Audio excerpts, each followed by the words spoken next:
What's up, everybody? Brett Mixer Madness here for the Monday Night Wars. This is week 67, January the 27th, 1997, the 72nd episode of Nitro, but the 67th week they've gone head-to-head with WWF Raw. Nitro beats Raw for the 30th week in a row. The scores for Nitro, the rating was 3.6. Raw got a 2.2.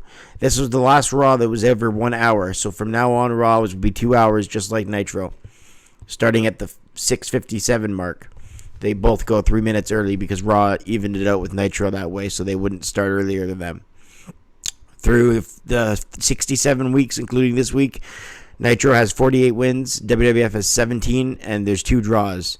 This is the Nitro with a 3.6 the rating victory from the Veterans Memorial Auditorium in Des Moines, Iowa. It's sold out. All right, so Bischoff and the Outsiders welcome us to NWO Monday Nitro, since this is the night after Sold Out. NWO Sold Out, where NWO went 5-3 versus WCW, the first ever NWO pay-per-view. The show begins with Bischoff welcoming us to a very cold Des Moines, Iowa. They show the Steiners beating the Outsiders, but tainted because Randy Anderson make the count. So the Steiners got stripped of the titles. Randy Anderson got called up to the booth. Bischoff asks why he did what he did last night and says, "I know you've had a tough year with your cancer," but he's let go.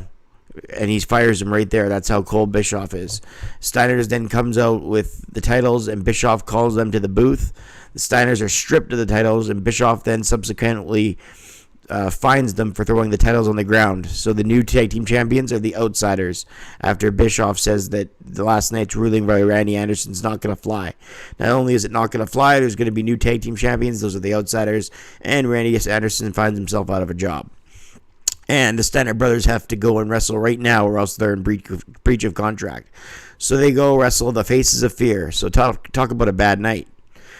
The Barbarian and Meng come to the ring and take on the former champions. Meng and Rick Steiner get it going, and the Barbarian and Meng make frequent tags for double team moves. Barbarian power slams Rick Steiner as the Steiners seem to be out of it a little bit. They're still attempting a suplex by Rick and Scott, but the Barbarian was too much for them to handle, so the Barbarian reversed it. Then Rick Steiner had a back to belly suplex. And Scott comes in with a running clothesline as Scott's tagged in. Scott with a back body drop and the suplex. Meng kicks out, a big forearm drop. Scott with a belly to belly, and then the Steiners win the match. And then they point to the Outsiders after their victory. I gave this tag match a 1.75 stars. WCW commentators come back to do commentary for the first time, so it's back to being WCW Nitro. That was just the opening to make it NWO Nitro. They explained what went down earlier, how it was a travesty with the Steiners losing their titles, but they don't want to say anymore or else they could be fired. They show the stills of the 6 Eddie Guerrero ladder match from Sold Out the night before, where Eddie wins the title. DDP rips off his NWO shirt last night at Sold Out, and then he did the same thing he did last week, and that was Diamond Cutter, the Outsiders. So he did that once again at Sold Out. He did that to other members of the NWO, like Wall Street. Then the Giant took on Roadblock. It's WCW's TL Hopper. The Giant wins after he was face, but now the Giant is in the ring.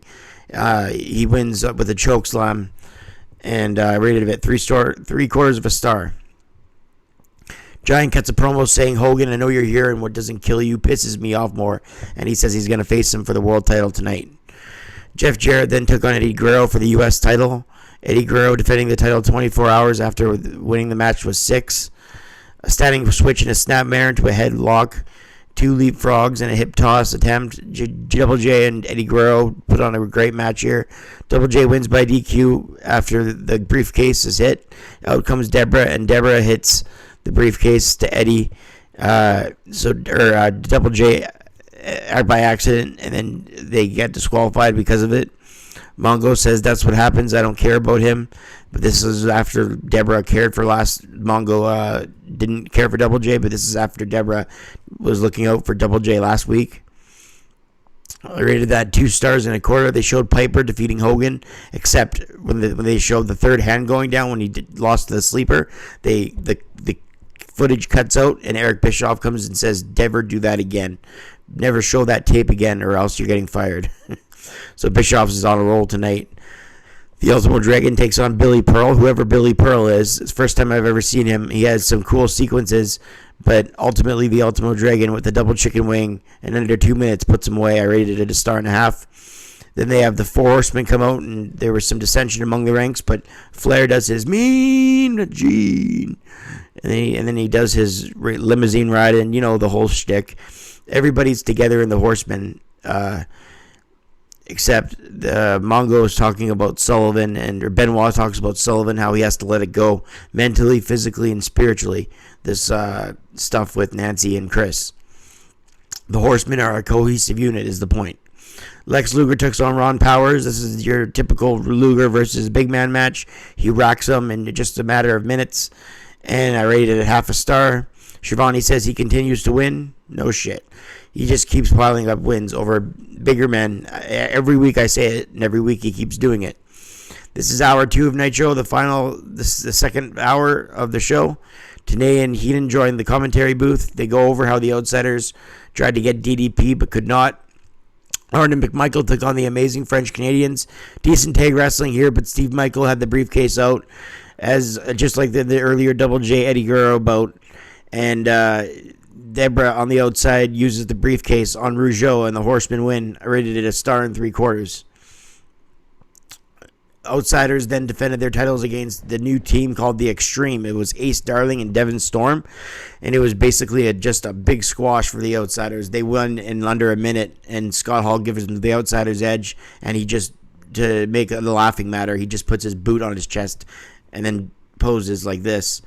And that's how the Outsiders retain their titles. I don't even understand why the team named the Extreme is getting a title shot to begin with. It's only their first appearance on Nitro.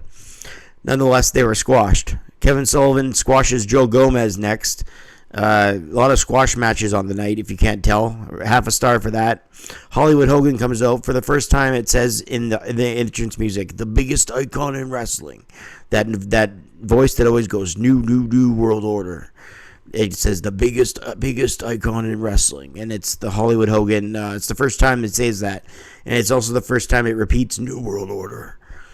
That I keep track of these kind of things. So it's the first time here in January of 97, January 27th, 97 to be exact. Hollywood Hogan talks about how he rules the world of wrestling, and the Giant can't keep up. The Macho Man couldn't keep up. That's why he's nowhere to be found. And then all of a sudden, Randy Savage and Sting were side by side in the crowd area watching this promo, which was a really cool moment. They didn't get the biggest pop because the crowd didn't see it at the time. It was all blacked out, and there was a spotlight on Hollywood Hogan and Bischoff in the middle of the ring as they cut their usual promo about how Bischoff loves the fans who are NWO fans, and Hollywood Hogan loves his NWOites. So that's the typical promo there. But the bottom line, the big news story is Savage and Sting standing side by side watching Hogan in this promo. What's that mean? Because last week, Sting dropped from the zip line from Chicago's United Center and walked out with Savage. So they're still together. They're going to stand up for WCW, but they're doing it mellow right now.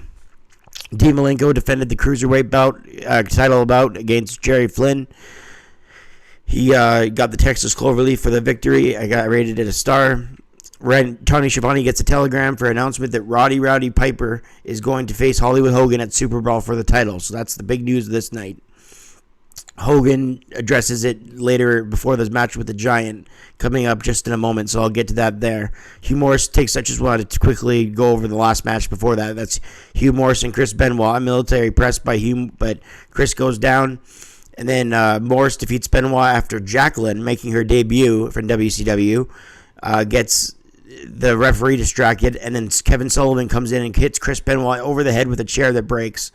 A wooden chair that breaks, and that's how Hugh Morris gets a victory over Benoit. So Sullivan and Jacqueline walk to the back. They cut a promo, and they talk about a bunch of things we don't know anything about. Then in the next match between the Giant and Hogan, it gets disrupted. The Outsiders disqualified Hollywood Hogan here as they attacked Hogan, and rated it 3/4 stars. I rated this Nitro a 5 out of 10 because even for this Nitro, it was a bad one, but even a bad Nitro in 1997 still comes off as average because there's still the Sting Savage stuff. There's still the NWO. It's fresh. But the next ones will be truly when the WCW starts to fight back with Savage and Sting. So 5 out of 10. I'm Brett Mix, and we'll see you on the next one.